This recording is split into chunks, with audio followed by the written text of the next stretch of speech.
माता पार्वती महादेव के बहुत निकट थी और महादेव को भी कुछ आभास होने लगा था, क्योंकि ध्यानस्थ होने पर भी माता सती की स्मृतियों के दृश्य उनके समक्ष प्रकट होने लगे।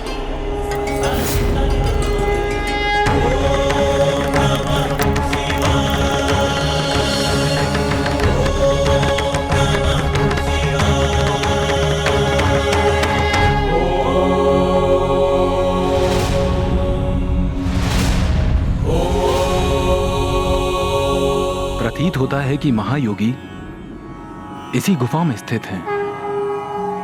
हमें उनके समक्ष जाना चाहिए।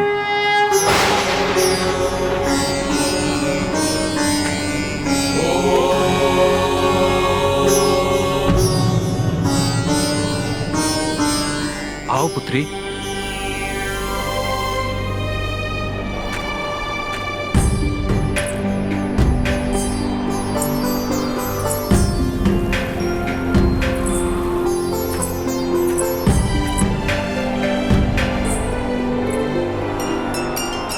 अब माता महादेव के समक्ष पहुंचने ही वाली।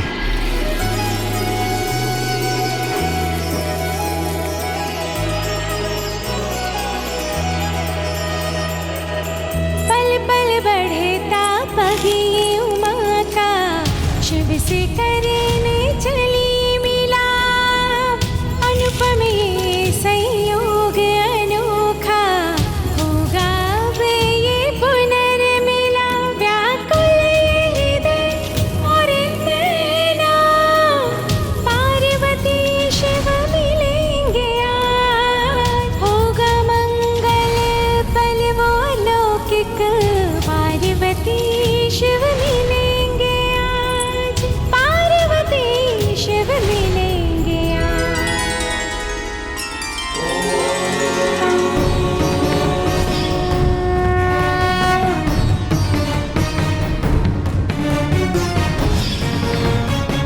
मुझे सती की उपस्थिति का आभास क्यों हो रहा है?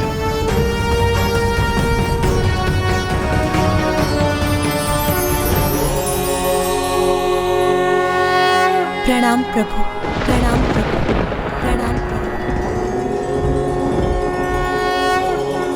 बस अब महादेव अपने नेत्र अवश्य खोलेंगे।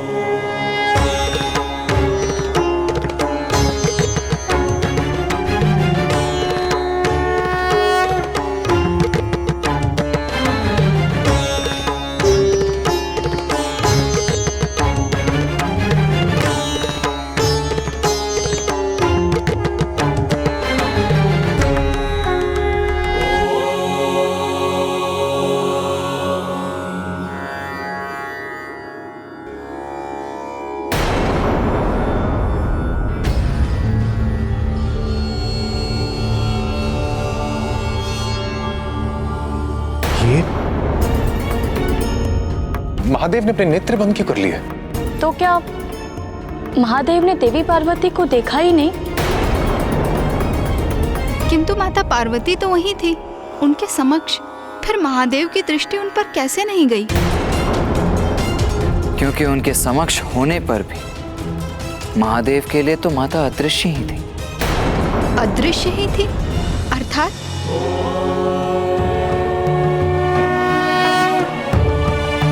यदि माता महाराज हिमावन के पीछे ही स्थित रहेंगी तो महादेव की दृष्टि उन पर कैसे जाएगी?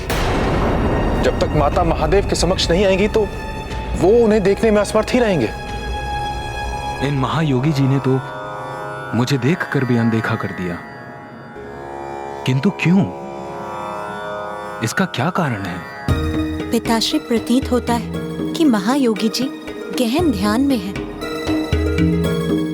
और वो अपने ध्यान को भंग नहीं होने देना चाहते। किंतु मुझे विश्वास है कि आपका स्वर उन तक अवश्य पहुंच रहा है। आप अपने शब्दों के माध्यम से हमारे आगमन का कारण और हमारा विनम्र निवेदन उन तक पहुंचा दीजिए पिताश्री। मुझे क्षमा कर दीजिए महायोगी जी।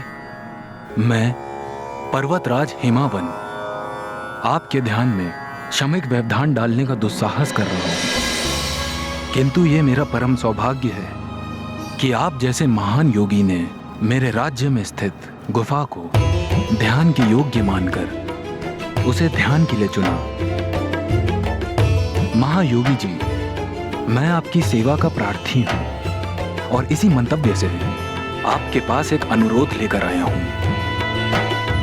कृपा कर मेरी पुत्री पार्वती को आपकी सेवा में स्थित रहने की अनुमति दीजिए, जिससे वो आपके ध्यान को सफल करने में आपकी सहायक बन सके। संत जनों की सेवा करना संस्कारी परिवार की कन्याओं का धर्म होता है। इसी सेवा भाव से कन्या का भागी स्वभाव भी सुनिश्चित होता है। माता पिता होने के नाते अपनी पुत्री को उचित संस्कार देना हमारा कर्तव्य है। इसीलिए मेरी पुत्री का आपकी सेवा में स्थित होना सर्वथा उचित है।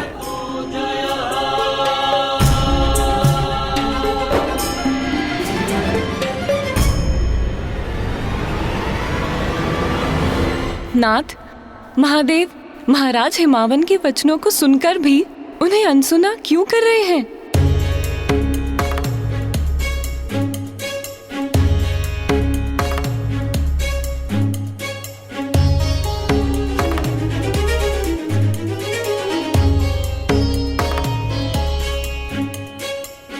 महायोगी जी, मैं पुनः आपके ध्यान में बाधा डालकर आपसे निवेदन करने का दुस्साहस कर रहा हूं। हमारे अनुरोध को स्वीकार कर हमें कृतार्थ कीजिए।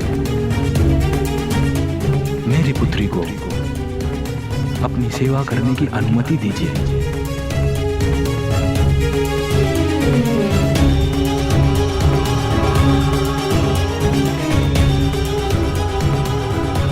हमारी भी विनती सुनिए महादेव, अपने नेत्र खोलिए और माता को स्वीकार कीजिए प्रभु।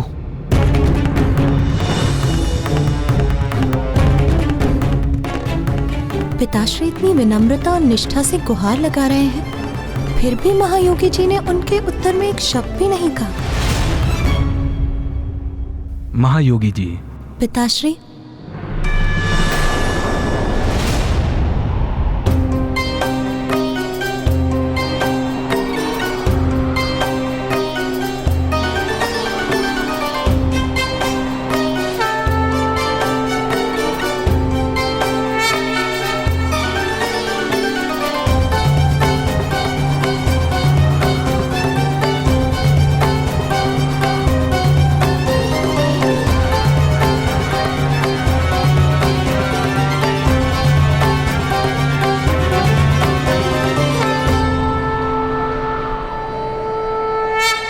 पिताश्री, कदाचित मुझे ही महायोगी जी से विनती करने दीजिए।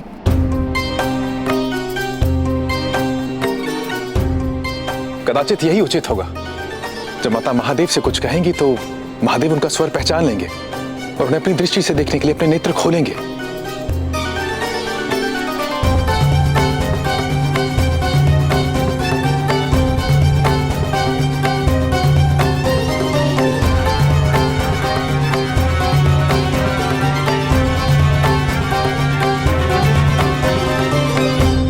योगी जी, शैलराज,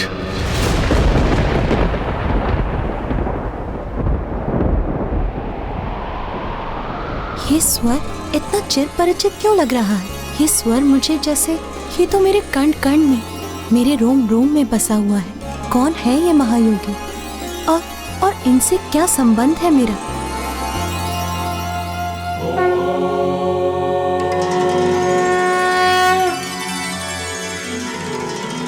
आपकी प्रार्थना होते हुए भी मेरे ध्यान में बाधा प्रस्तुत कर रही है।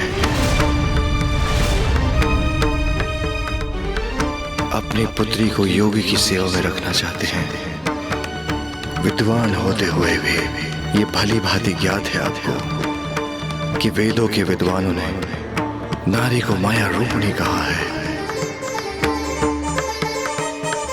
नारी का स्वभाव तप में बाधा का कारण प्रस्तुत करता है और मैं मोह माया से निर्लिप्त योगी हूं। मुझे किसी कन्या की अथवा किसी की सेवा की भला क्या आवश्यकता। नहीं शैलराज, मुझे आपका निवेदन अस्वीकार है। ले जाइए अपनी कन्या को, क्योंकि नारी की उपस्थिति वैराग्य को भंग करती है।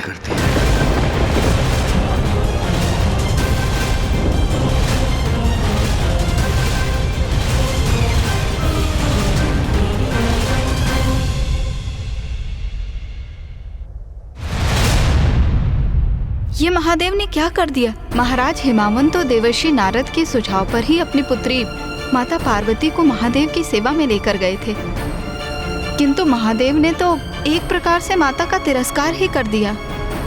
गुणेश जी, तब तो माता का क्रोध जागृत हुआ होगा, क्योंकि महादेव ने तो उनके पिता का भी अपमान किया था। फिर क्या हुआ गुणेश जी? क्या माता क्रोधित हुई या फिर उन्होंने शांत रहकर ही स्थिति को संभाल लिया? महायोगी जी। पिताश्री, माता उन योगी अर्थात महादेव की स्थिति को समझ रही थी, इसलिए उन्होंने भी फिर धैर्य और विनम्रता का परिचय दिया। उमा समक्ष खड़ी और शिव ने आंखें जो मूंदी, दोनों हैं अनभिज्ञ और मिलाप अधूरी, मिलाप अधूरी।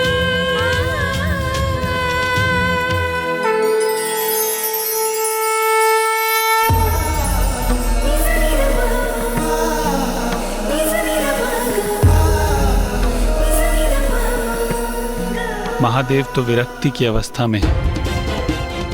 वो इस समय किसी को भी अपने निकट नहीं आने देंगे। देवी सती के शोक में महादेव भाव शून्य हो गए हैं। शक्ति से वंचित होकर शिव शव हो गए हैं।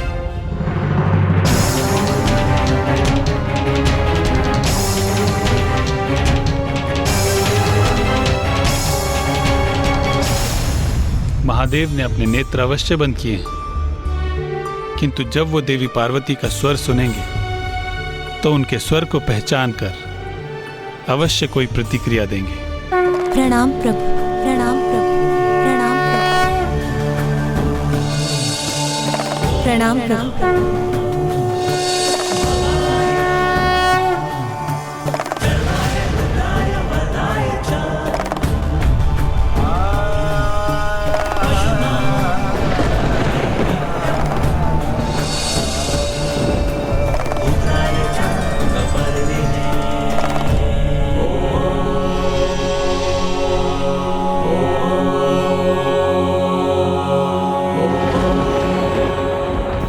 ये क्या? महादेव ने पुनः अपने नेत्र बंद कर लिए?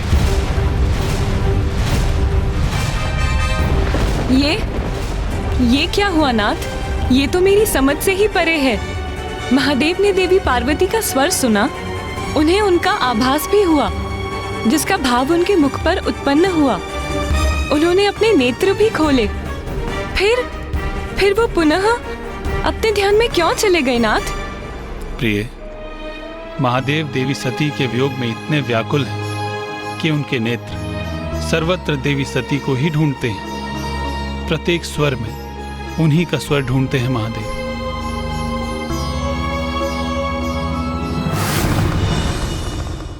बहन पार्वती का स्वर सुन के उन्होंने अपने नेत्र भी खोले, किंतु वो बहन पार्वती की मुखाकृति को नहीं देख सके।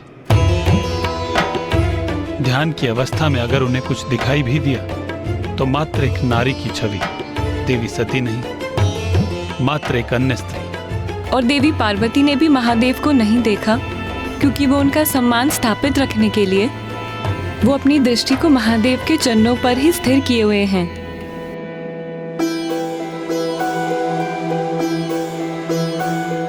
पिताश्री, आप महायोगी जी को ये कहने की कृपा करें कि जिनका हृदय योग की गहराई में इतना लीन हो, उन पर किसी पुरुष, स्त्री या किसी अन्य के निकट होने का क्या प्रभाव हो सकता है। योगियों और साधु संतों का जीवन तो समाज के लिए कल्याणकारी होता है। मैं इनकी सेवा करूंगी तो मेरा भी कल्याण होगा। और मैं वचन देती हूँ कि मैं अपने कारण इनके ध्यान में कोई व्यवधान नहीं आने दूंगी। यहाँ की शांति भंग किए बिना बड़ी तन्मयता से इनकी सेवा करूंगी।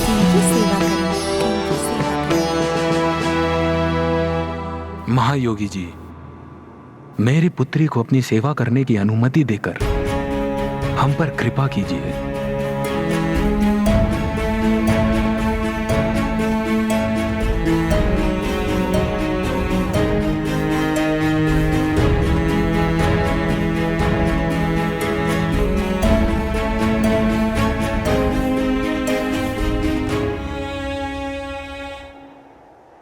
उचित है शैलराज, जैसी आपकी इच्छा।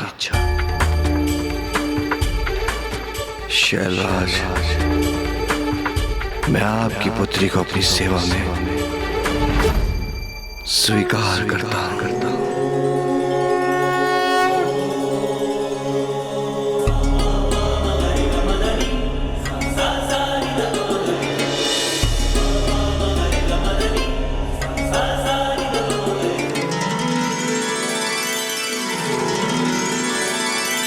महादेव ने देवी पार्वती को अपनी सेवा की अनुमति दे दी। अब तो यही आशा है कि इस अवधि में दोनों परस्पर दर्शन प्राप्त करें।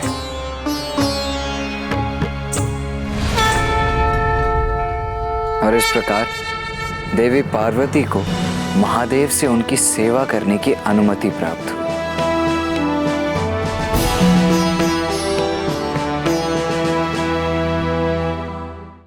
एक और हिमालय की गोद में माता पार्वती ने अपने जीवन के ध्येय अर्थात महादेव का सानिध्य प्राप्त करने हेतु अपनी यात्रा आरंभ की थी। सूरज चमके माथे पर, कुमकुम मंगल टीका, ऐसी शोभा देख के सृष्टि आलमता फीका। ईशों के जोड़े में सजाए प्रकृति की सारी ऊर्जा, तपस्विनी कैलाशपति की पार्वती है गिरिजा। वहीं दूसरी ओर अट्टासुर अपना लक्ष्य पूरा करने को तत्पर था, जिससे वो शीघ्र तारकासुर तक पहुंचे और उसे माता पार्वती की सूचना देकर सावधान कर सके। और तारकासुर माता पर कोई नया आक्रमण कर अपने उद्देश्य की पूर्ति कर सके। महाराज का राजभवन अब निकट है। अब शीघ्र उनके समक्ष पहुंचूंगा मैं, उन्हें ये सूचना दूंगा।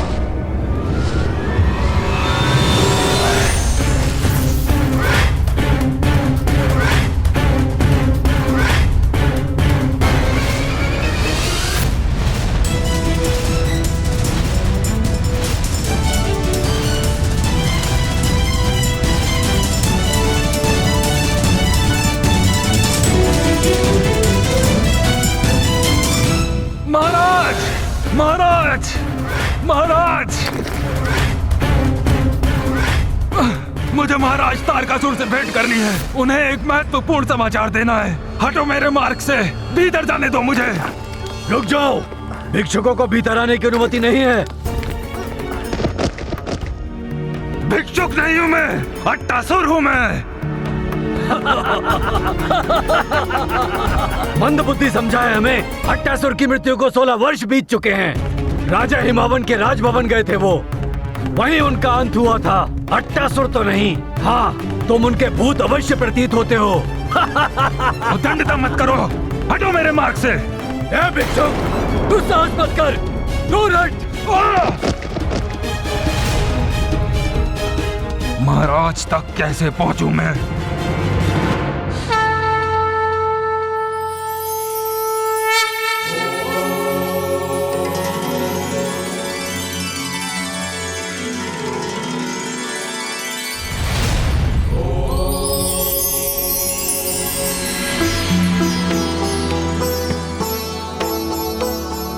माता पार्वती अब महादेव के सानिध्य में थी और उन्हें बार बार बीते समय का आभास भी हो रहा था। किंतु अब भी जगत पिता महादेव और माता आदि शक्ति एक दूसरे के लिए पूर्णतया अनभिज्ञ एवं अपरिचित थे।